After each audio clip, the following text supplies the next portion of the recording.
So, a very good afternoon to one and all who are here.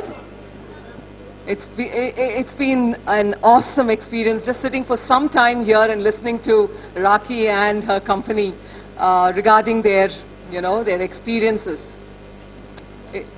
Before I start off my oration, I would like to acknowledge the alumni, office bearers, and the chief guest, Captain Dr. Gokul sir, and all of you for having given me this opportunity to deliver the Sarama oration. You don't know how emotional it is to see your students after 25 years, or a little more than 25 years. We are celebrating the 95-96 batch, I understand. We've had 2 years of COVID, 2.5 years of COVID, and no physical gatherings. So many things coming into, flooding our minds that makes us very emotional as teachers. So before I start my oration, as it is Dr. Sarama Matthew's oration, I remember Dr. Sarama Matthew as a very gentle person. I understand that she is the first woman graduate from Trivandrum Government Dental College, went on to do a post-graduation from Nair Dental College, and then retired from our institution after 20 years, almost 20 years of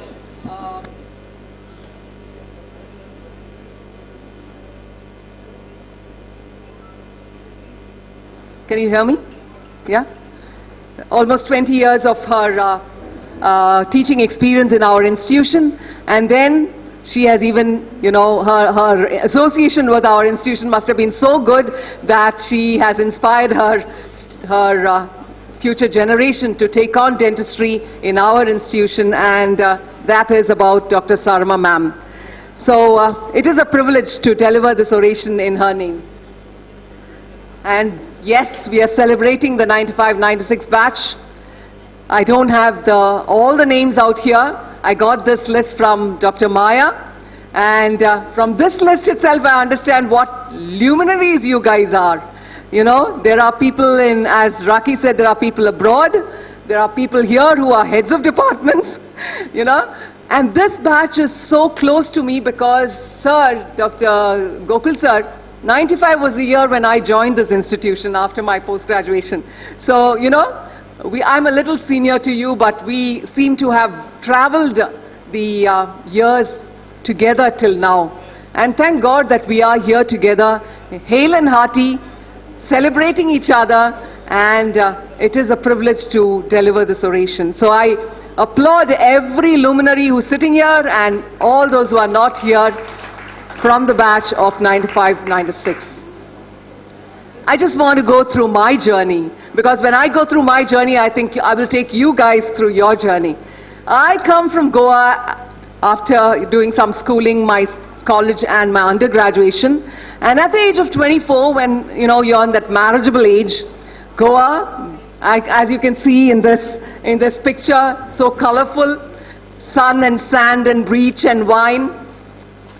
By destiny, because when you are 24, you're marriageable age, your parents decide where you have to go. I was dropped in Mettur. Mettur, again the land of water, only it is not sea, it is river. And you can see the difference, a colorful past to a gray and white present. Dr. Shivakumar is looking. Now what is she saying? Yeah, so that's how my journey was. And then when I was put there, I was wondering why God put me in a place called Mettur from Goa. Because when I was in Goa and when I was doing my undergraduation, my colleagues and my teachers always thought that I would go abroad and I would do this and I would do that. And then I found myself in Mettur, and a place, actually I couldn't get the old pictures. This is from Dr. Chandramohan, your junior, I think, Chandramohan from Mettur, yeah? So senior, yeah. So he gave me some pictures, but that was a place where I saw people in Komanam and all that, and I said, wow, what's this place? And then my husband says, you come from a place of bikinis, so this is nothing worse, okay? So then, life is not about finding yourself, but it is all about creating yourself, I think. You know, you need to create yourself. You need, for the younger ones who are here, we've all traveled through that. I'm just taking you through that, but I see some young ones here. For them, I'm saying, you should imagine your life and then you create your life that you have imagined. That is what I think is life. That is why I think, though I was put in Mettur, I'm here talking to you, and there are a few faces who know me somewhere here and there when we go around. So my dream, what was my dream when I was 24? I wanted to do my best at whatever I do. That was one of my dreams. And I wanted to be in a position to help wherever I could. And I wanted to be known as a good oral and maxillofacial surgeon. And when, you know, Dr. Raki and there was one more person who, I forgot his name, my age, sorry, who said that, you know, I contributed a little bit to their knowledge in surgery. My eyes just filled with tears. I'm an emotional person. I was happy that somebody recognized that I could do some surgery. So this is my priority at that age, 24. I had 3 children, yeah, one of which was a very difficult and is a very difficult child, but I had 3 children and they were my priorities. That is why, though I had done my post-graduation and passed out in 95, it took a long 30 years to actually be recognized as a maxillofacial surgeon in my specialty, whether it was in the institution, in my place, or my association. So that's how I placed my priorities. So I think you have to close that. And this is my belief. I believe in God Almighty's guidance in my life. Many a times when I am down in the dumps, I'm sure all of us know that life is a swing, and you know, it goes from one end to, it's like a pendulum, no? It goes from one end to the other. When you're happy, there's another moment when you're sad, you know. So all of us go through ups and downs, and when I'm down, I always am on my knees, which is the best place I feel that I can be, at the feet of God. So that is my belief, and that is how I have gone.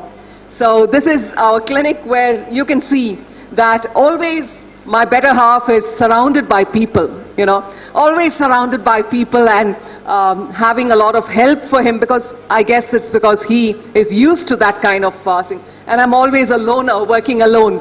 Of course, earning less, because I have gone from a time in 95, 96. You remember, there were people coming for extractions.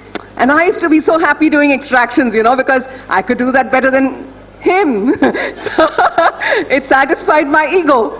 But then gradually, 2010, 12, 2020, I'm phased out. Nobody wants an oral surgeon who can do extractions. They want oral surgeons who can. I heard one of the alumni saying, I have dermatology clinic. It's a dental spa we're talking about, you know, cosmetics, dental surgeons doing cosmetics and things like that. So I was phased out, and therefore I am a lone dental surgeon, right? And unfortunately, even my blades started getting replaced. My husband wanted to show me that, you know, I can do what you do with laser, and I am from the 90s, so I had that mind block of trying to learn technology, especially when it's slower. With a blade, I can make a cut like that. With a laser, he will sit like that and go down. I don't like that. And so I think that was another, I would say it wasn't a good thing. It's always nice to adapt to technology. And now I want to, you know, take you through some of the instances during a very few, just bits and tits and bits there I don't think I can educate any of you guys, because I know you guys have 3, 4, 5 clinics and you all are like prosperous people. I can't believe that you are the guys who sat during my lectures. Final year would have been my 4th year of experience as a teacher. And you were sitting in my class there, young, naive, you know, fresh faces, trying to absorb what I'm trying to tell you. Now you can tell me, looking at that experience in each of your faces, I know I can learn so much from all of you. You know, I'm hoping that we will interact and get to understand the journey that you have gone through. I'm just giving you a glimpse of a bit of what I have gone through. So here, why did that happen? Why did that happen, Diana? Why did that go that way? Okay, so I'm just going through some of the cases, which were misdiagnosed. This was one case which came with a swelling like that. You can see that reddened area in the posterior region. And this person came to me saying that, I went to a lot of clinics and they said, you go to an ENT surgeon because of that red and swollen, posterior pharynx. It's not in the oral cavity. And therefore, this person came to me saying, Madam, what is my problem? I don't understand, because I went to a lot of dental surgeons and I can't understand my problem. So then we just asked a few questions. I don't know if that video works, and you can make out from that video that her voice is like a hot potato in her mouth. All right, and she's saying that I had a hoarseness of voice since the last few weeks, in addition to the pain and the swelling. Her mouth opening is not really reduced, but it's only the hoarseness. And she says that if she lies on her back, she feels that breathlessness. It's relieved when she's, when she lies on that side. I don't know if you can hear that. You can play the video.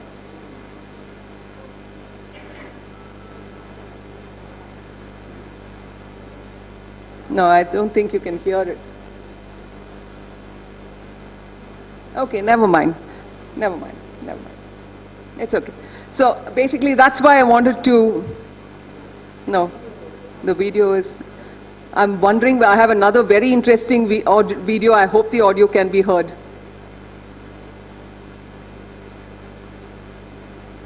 I'll make it 100 then, see. Okay, so what she's trying to say is I have a difficulty in swallowing, I have a difficulty in breathing when I lay on my back, it's relieved when so when I heard all this and I saw that impacted tooth there which is infected, I knew that that could be the cause so it was just a matter of opening the mouth and examining, which would have come up with, brought the right diagnosis. Can you put it on screen show, please? I think I would have been happy if I had my laptop. Yeah, my laptop is here. Okay. Another thing is, as dental surgeons, we forget to identify small telltale signs like this and the stains there. And as dental surgeons, I think we are in the forefront in oral cancer. Oral cancer is, unfortunately, one of the highest on the health burden. It is the third most common disease that is causing death globally. So just identifying a small lesion like that and seeing those stains there and counseling the patient is also part of our responsibility. Another case of misdiagnosis. This young girl has gone to 4 clinics with that swelling, and each one gave, because she's a nice chubby girl, a swelling so far away from from the oral cavity, and she was told it could be a parotid abscess, it could be a parotid tumor, it could be tuberculosis, and they went through a lot of investigations. I just took an OPG and saw this carious tooth there, and then I said, could that be the cause? But why so far away? And then I did an aspiration and I got pus, and that was for sure. And that's the pus I got when I incised and drained. And that's how she was. There's no scar at all, in spite of giving an incision on the face in a fair young girl, and then went on to do a space maintainer. So how balanced we need to be, in our approach. So here, when I'm talking about diagnosis, I also want to tell you that I was at the midcoms yesterday and day before, and Dr. Rajashekaran from Ganga Hospital, the orthopedic surgeon, he was talking about balance again, work-life balance. So why am I talking about striking a balance here? Actually, today we are striking a balance between the dental inspection and the alumni meet, the DCI inspection and the alumni meet. Life is always like that. We need to strike a balance. We can't get very focused on one thing and say, I'm only going to do this. We have to open out our scope and say, I can manage this and this and this. That is how all of you are successful, I'm sure. This is another case of misdiagnosis. If you look at his mouth and his radiograph, you will see that he has lost a lot of teeth. He came telling me that, I have this fistula there, or he said there's that dimple there, from where there's pus coming out very often. I go to the dentist and the dentist say, I have to get one tooth removed, the next tooth removed, the next tooth removed, and that way he got all these teeth removed. And still he has not been relieved of this complaint that he went for initially. And when I took the OPG, I saw this small radio opaque structure, and I said, why can't that be the cause for the, the pus that is coming out? Why don't we address that? So I opened up, I just gave local anesthesia, opened up, and there was a sequestrum. I removed the sequestrum, did a excision of the fistula, sutured up that intraoral wound, and that's how he healed. He was so happy. So it was just a matter of focusing on something that is so minor. This was another case of misdiagnosis. This lady had the swelling again here. Many times when the swelling is there, we think of parotid. We need to think of the smallest and the most common before we go to the rarer diagnosis. So here this lady came to me very worried because she said she was told this is a parotid tumor. It could be a cancer. And always, especially after COVID, I think the health issues have been so high that people are worried that they are going to get cancer because mucormycosis, black fungus, people are worried that they're going to be affected with something. That kind of fear psychosis has got into a lot of people. I don't know if you have come across such patients. So this lady also had that psychosis. What I did was I palpated, it was tender and it was soft, so most probably it's not a tumor. Then what I did was, because it was not warm or did not show any indication of a vascular lesion, I just aspirated and there was pus. Center for an contrast CT, and I saw this. There was a cavitated, you can see that, right? Hypodense area there, right? In the parotid gland. So it was a parotid abscess only, not a tumor. And just put her on medication, on antibiotics, and she was fine. So that is the importance of asking the right questions, looking for the right signs, and doing the right investigations, understanding the investigations, and doing the right treatment. This is another case that was very interesting. No role for a surgeon as such, but then even a surgeon should know when not to wield the scalpel. So this boy, this was a young man who got married just 3 days before his visit to my clinic. After the night after his his wedding, he went to his wife's place, and his wife's place, the parents, when the husband comes to the wife's place, what we do? All our parents want to give the best for the men, right, Gokul sir? Correct, sir? Gokul sir? That's right. So what happens is, this man's father-in-law and mother-in-law treated him to a lot of seafood. And this was allergic stomatitis. He went to 2-3 clinics. You know what was given? Gels. Put Dolo gel CT, put Dento gel. It wasn't going down. So he came to me saying, what is wrong with me? I just got married and I have this problem. He came to me, I think, on the 5th or 6th day after the incidents. So I asked him what happened. So he said, I just got married. All right. And then what happened? So, I went to my wife's place. I'm staying at his wife's place is Salem. And then I asked him, okay, did you have any medicines that were different? No, I'm not having any medication. Okay, what is it that you had differently in terms of food? And that is when he said, I had a fantastic feast with seafood. So I said, oh, seafood? Do you always have seafood? And then he said, no, I don't have seafood usually because I usually get some allergy, some itches. So I said, could that be an allergy then? Are you allergic? So when you asked a few more questions, then he remembered, oh, maybe I'm allergic to seafood. And that was how he was. And he was in pain. You can imagine the pain because of all these ulcers, no? You can imagine the pain because of all these ulcers. I just put him on medication. What would we put on? Steroids, right? Just 20 milligrams of Vizolone, and then the topical application. And the 1 day post-medication, he was like this. He came back to me and he said, wow, what did you do that? It was just a matter of diagnosis. And just that one question, which was a simple question. It wasn't an academic question. Where did you go? What did you do? How, what did you eat? Those were the simple questions. That was 1 day post-medication, and that was 1 week post-medication. That was how he healed, right? Now this is another case. I don't know how many of you come across TMD. Yeah, I'm sure the incidence of TMD is coming more. Yeah, a lot of you are shaking your heads. And depression. I think the mental disease is higher than the physical disease now. This is a young lady who was on antidepressant drugs, right? Went to a lot of dentists and with this, with this problem. Can you see that ulcer? It's not very well seen. Can you see that linear ulcer there? There's an ulcer there also. Very painful. I couldn't retract because it was very painful. But just by the looks of her eyes, I could make out that she was not a very happy person. So the only question I asked her was, are you on any medication for anything? Are you not happy about yourself? And immediately she opened out and she had tears in her eyes, and then she said about her drugs. And this was just an allergic reaction to the drugs. And again, put her on medication, and she healed very well. Now, why have I put this? I'm an oral surgeon. Should I be doing periodontal pathologies?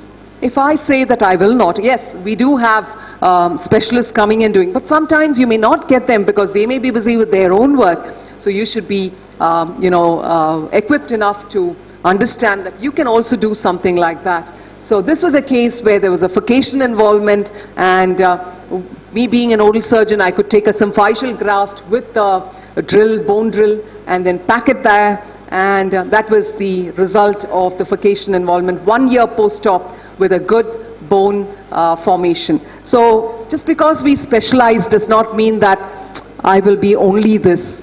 We should learn to apply our knowledge for the benefit of another person at that particular situation. If you have a specialist who can come and help you out, well and good. But if there is no, it's good to help out. Principles of minor oral surgery is always something that is dear to me. How you identify, what approach to take. This was a case of an impacted canine, you can see here, and there were some root stumps there. This was a case where, again, the root stumps were removed and the patient was left back. So again, just an OPG would have helped the person understand there's an impacted tooth, where this patient was complaining of a salty fluid in the oral cavity. Raise a flap and remove the tooth with least damage to the adjacent structures, and suture it well, and you have a good bone healing. And that was the kind of tooth. And when do you do an odontectomy? Many times you don't need to remove the tooth in toto. You can section the tooth and remove. That's not wrong either, right? Now the concept with impacted third molars, I'm sure all of you know, is if it is close to the nerve, it's okay to cut and just remove the crown. I'm sure all of you know that. Leave behind the root, nothing wrong, because it's better to leave the root behind than to have a numb lip, right? And use of technology. As I said earlier, I'm a person who is a little on the back foot with technology. I don't know if it is because I started practice in 1990s, but it's always good to be updated with technology. Using technology, empathizing with patients, not just telling them that it's only a needle prick, flashing that needle in front of them and then going and jabbing, because you see the needle every day, but the patient sees the needle only once. That would be the first time, and you will have a syncope, as somebody said, So why do you need to manage an emergency? Why don't you empathize with the patient and give them a more comfortable jab? That would be better. And this, I think, you all must be doing like scores of them. I just thought for the younger ones, I can see a few of them there. I think they are my interns who are sitting there. Yeah, for them, the importance of giving incision, clean incisions, not jagged incisions, clean incisions, and raising a good mucoperiosteal flap so that your periosteum does not tear off, and cutting the bone in such a way that that's a clean cut, the distobuccal, right up to the distobuccal and distolingual bone removal, and then odontectomy if required. You can see that there, and odontectomy if required, so that you don't have to remove more bone, because obviously bone is more precious than tooth. And then delivery of tooth. Yeah? And as I said earlier, if you have a tooth that is close to the inferior alveolar canal, it is not wrong to cut. And if you see another person's work showing a X-ray with the tooth, please don't make the mistake of telling them that that surgeon, dental surgeon, did something wrong. right? That is how we protect our profession.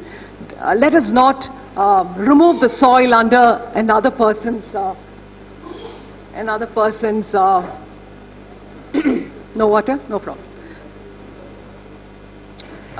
Feet, right? So it's important for us to understand. Sometimes, you know, we're not sure of it. So when you see an X-ray with a root there, what will we say? Oh, I think that surgeon, dental surgeon, has left a root behind.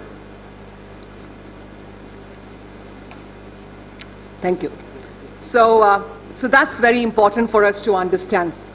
So clean surgery is very important, because the way you treat your tissues, the tissues treat you back.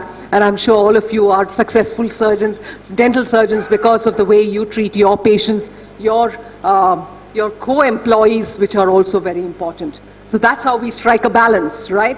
So suturing and wound healing. This is another case where you can see the impacted supernumerary tooth. Again, palatally placed. Why have I put this here? Because you can see that there is a crowding there, and this tooth is here between this, right? And you could have just left it there. It's asymptomatic. But why are we thinking of removing it? Because the orthodontist has asked for us to remove, for orthodontically aligning the tooth.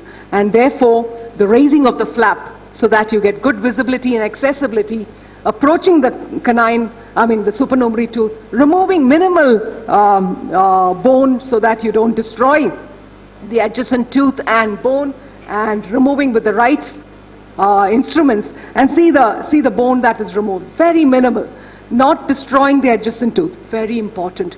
Striking a balance there too. And suturing in such a way that you do not have a hematoma or dead space in the palatal aspect. This is another case where we had a palatally impacted canine, and the approach is similar, and again, sectioning of the crown, that is important when you are removing. So it is not heroic to remove a tooth in toto. Heroism is not what is important. What is important is how safely you are going to deliver your treatment. And updating knowledge. Yes, all of you know my age, I'm sure. At least you will calculate it. Plus your age. So updating knowledge does not have an age. There's no age bar. I did answer that exam. There's no foul play. For my implantology program, my husband said, you do not do an implant till you do a Nobel implant, any implant program. So I had to answer the exam. I had to pay for my implant program, though I was doing it in my own institution. My PhD program was at the age of 50.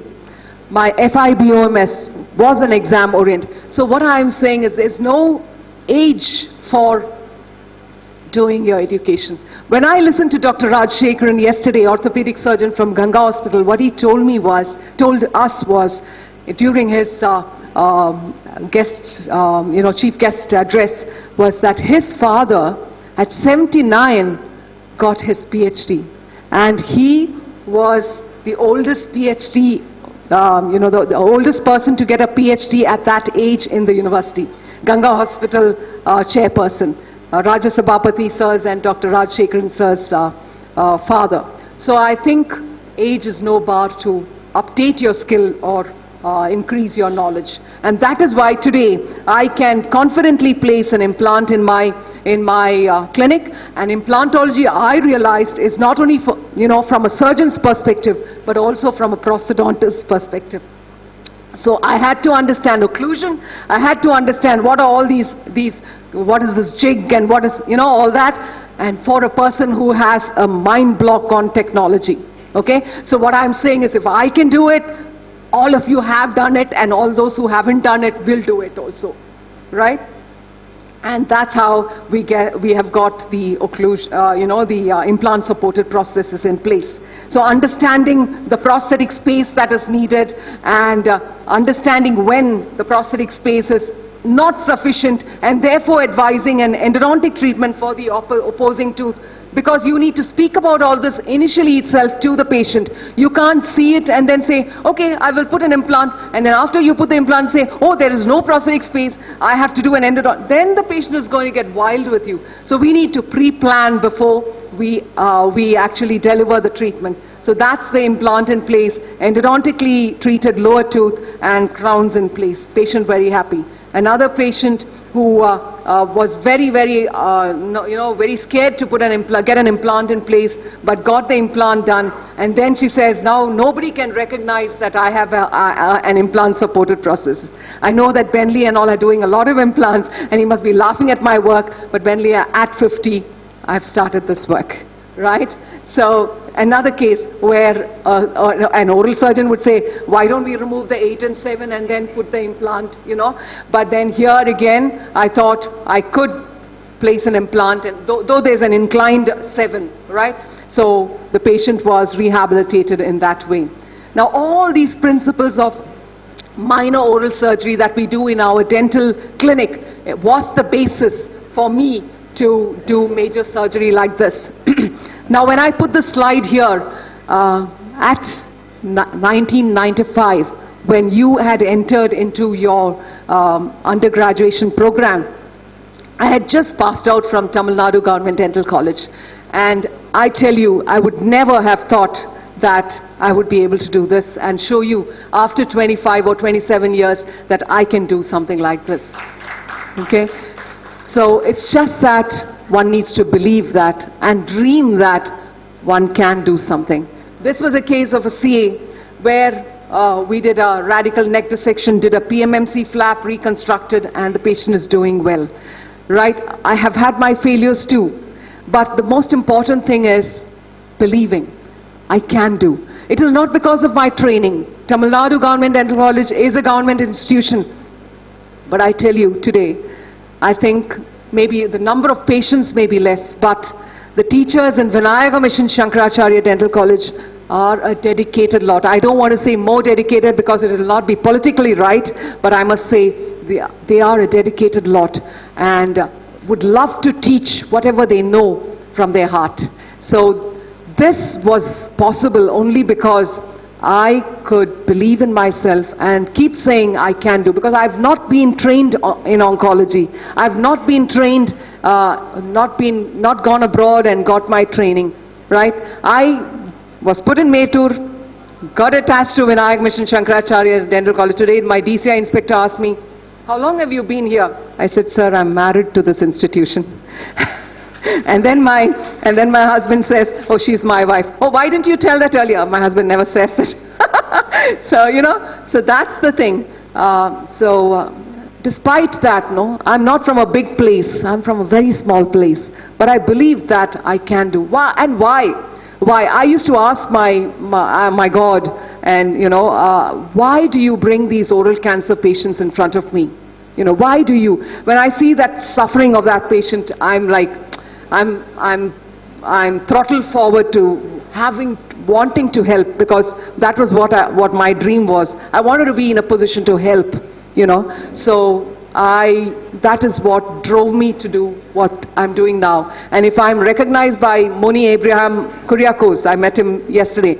If he can call me, Reena, how are you doing? That must be because of some work that he has seen of mine. So that was one of my dreams, remember? I wanted to be known as a good maxillofacial surgeon. So dream, that is important. Dream, that is important. But striking a balance, that is also important. As Dr. Raj Shekharan was talking about yesterday, work-life balance.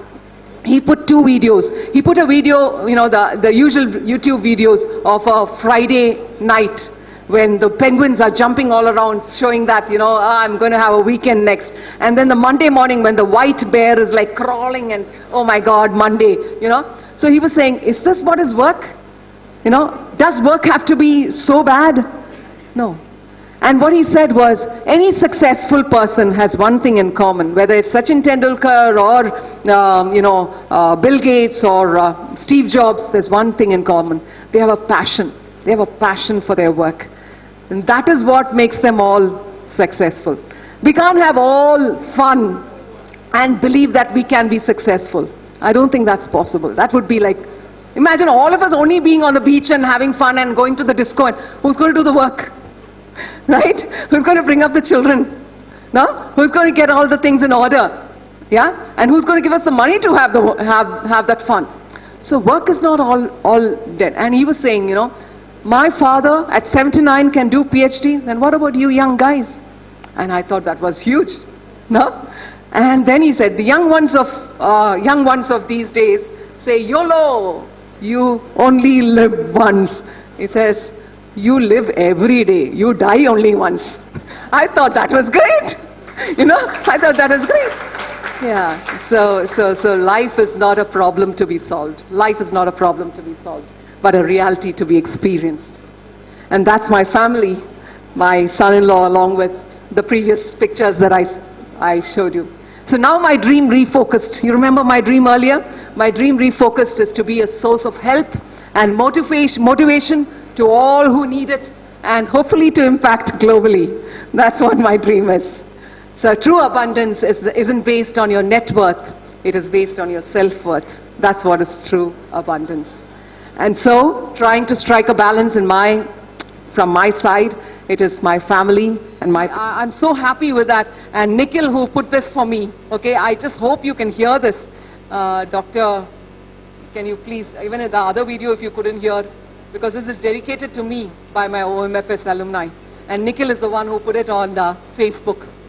Can you put it on, please? Can you play it? You just put that. Play that. Oh, no volume. How sad. Can you?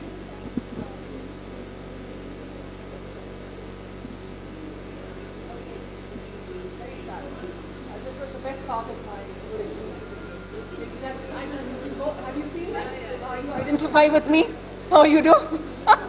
Okay, this is the lady, Renuka. She's like, you know, yeah, she's like checking out on those guys.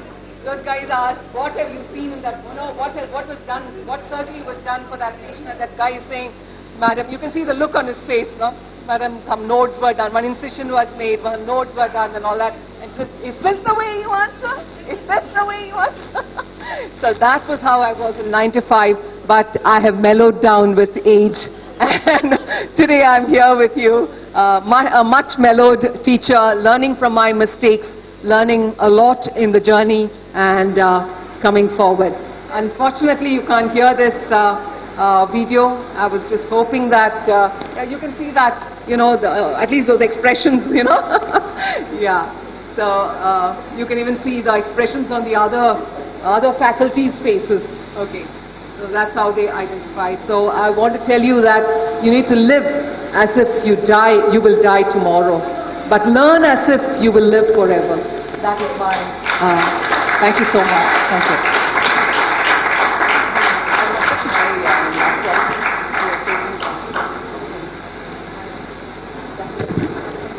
Thank you for the wonderful lecture, ma'am.